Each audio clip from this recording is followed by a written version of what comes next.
तो सर जैसे अब हम सड़कों के ऊपर निकलते हैं और घर से और कोई एक्सीडेंट हो ना हो, लेकिन खड्डों से बड़ा डर रहता है एक्सीडेंट होने का। बहुत जगह हम देखते हैं कि सड़कें साल कम से कम 6 महीने से 7 महीने से वैसे ही पड़ी है। कहीं जो एनएच है हम टोल देते हैं और उसके बाद भी खड्डे हैं। कोई समाधान है इनका? क्यों नहीं है समाधान?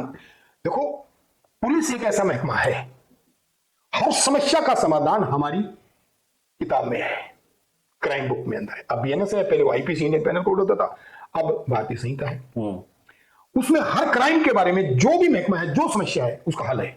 आपने गड्ढों की बात दी, गड्ढा किससे जवाबदेही है? एक, गड्ढा क्यों पड़ा है, किसकी जवाबदेही है? तीन, गड्ढे से नुकसान किसको हुआ? वो शिकायती हो गया, उसकी शिकायत होगी, उसको उसकी टांग टूटी या मरा या सीरियस इंजर्ड हुआ, उस गड्ढे की वजह से हुआ, उस महकमे की वजह से हुआ, जहां से इंजर्ड हुआ। हमने खुद एसएसपी रहते हुए मुकदमे दर्ज करे आईपीसी इंडियन पेनल कोड कि ये श्रेयाम culpable homicide not amounting to murder. आप इसी का कत्ल तो नहीं करना चाहते, लेकिन 304 तो बन गई ना हमारे तय में। मर्डर के बराबर है धारा। Okay, culpable homicide not amounting to murder. आप कत्ल नहीं कर, आपकी इच्छा इंटेंशन नहीं है कत्ल करने की, लेकिन आपके कर्म, आपकी सिस्टम, आपने ये बना दिया कि उस गड्ढे को भरा क्यों नहीं। अब एक लड़का मरा दिल्ली में, वो बच्चा गड्ढे में गिर के मोटरसाइकिल में रात को मर गया। 304 उस टाइम 304, अब बीएनएस की अलग धारा होगी, मैं पढ़ नहीं पाया। उसके तहत उसका मुकदमा दर्ज होगा, घोर लापरवाही, culpable homicide not amounting to murder. इसमें सर एक चीज हो रहा है, जैसे ठीक है वो दुर्घटना के बाद की धारा है बीएनएस के तहत।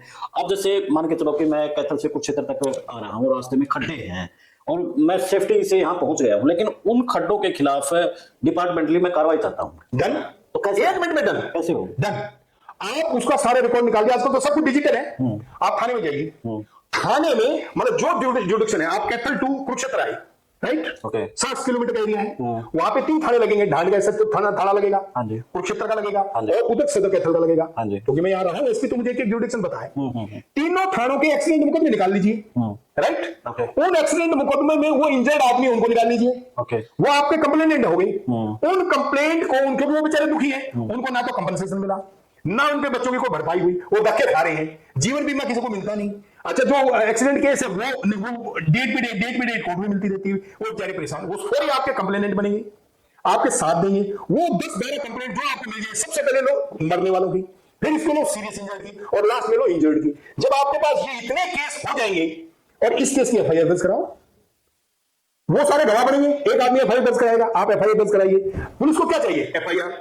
नंबर 2 एविडेंस, 2 चीज तो चाहिए। और नंबर 3 मौका। आप एफआईआर लिखाने वाले हो गए, एविडेंस वो आदमी होंगे जो इंजर्ड है, वो फोटो डाल देंगे। और नंबर 3 मौका, गड्ढे वहां है। ये 3 चीज दे दीजिए। इसके बाद महकमे को ऐसी आंख हो जाएगी, जो जिम्मेवार हो, चाहे वो ठेकेदार हो, चाहे वहां का इलाका बीट इंचार्ज हो, चाहे वो जेई हो, चाहे एक्सिन हो, चाहे एसडी हो, चाहे चीफ हो, और लास्ट में अगर फिर भी कोई कहना नहीं मानता, सरकार तो है। सरकार का मंत्री बागी जिम्मेवार है। ये जो पब्लिक सर्वेंट मंत्री सरकार की ट्रेजरी लेता, पैसे लेता है, और हर 5 साल के बाद उसकी तनख्वाह पेंशन मिलती है। क्यों? एक एमएलए एक बार भर्ती हो गया, उसको 5 साल में एक बार एक पेंशन मिल गई, उसको 10 पेंशन क्यों दी जा रही है? किस लिए दी जा रही है? तो बनने वाला हम करेंगे ये काम। इसमें एक चीज और सर, जैसे ठीक है एक बड़ा प्रोसेस है उन लोगों को ढूंढना। मैं ये पूछना चाह रहा हूँ कि जैसे मैं यहाँ तक पहुंचा हूँ और उन सड़कों से परेशान हूँ और मेरे पास और कोई